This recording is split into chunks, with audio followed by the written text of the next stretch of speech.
Mauvaise nouvelle pour les fans de Questions pour un champion, dès la rentrée, l'émission ne sera plus diffusée en semaine. Une décision radicale prise par France Télévisions, qui cherche à réduire ses coûts.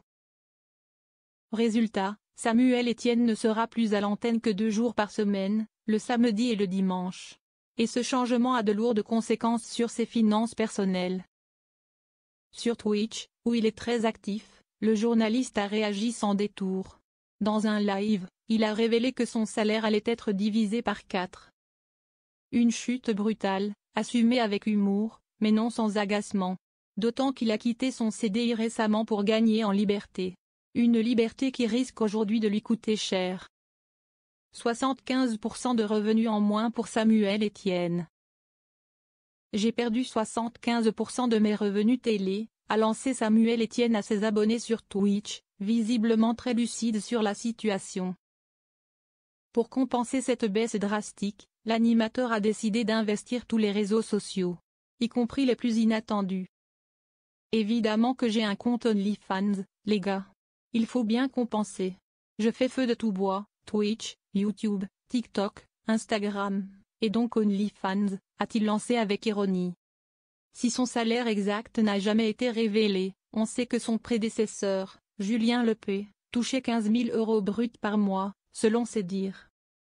Et même beaucoup plus, selon d'anciens dirigeants de France 3, qui évoquaient jusqu'à 40 000 € mensuels à l'époque.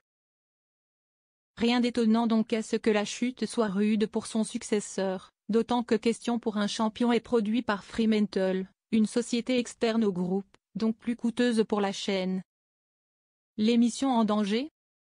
Si Samuel Etienne perd autant, c'est aussi parce qu'il sent venir la fin pure et simple de Question pour un champion. Lors d'un échange avec ses viewers, il n'a pas caché ses doutes sur l'avenir du programme. Et puis dans 1 an, 2 ans ou 3 ans, peut-être qu'on arrêtera totalement, comme ça s'est passé pour des chiffres et des lettres par exemple. Une phrase qui sonne comme un avertissement. Malgré son ton toujours posé, le journaliste ne cache pas son amertume face à la direction de France Télévisions. La réduction de la voilure n'est pas un simple ajustement de grille, c'est un coup dur pour un programme historique, et pour celui qui l'incarne depuis bientôt 9 ans. Pour le moment, Samuel Etienne compte sur sa communauté en ligne pour rebondir. Mais entre Twitch, TikTok et autres plateformes, il lui faudra redoubler d'énergie pour compenser l'absence croissante du petit écran.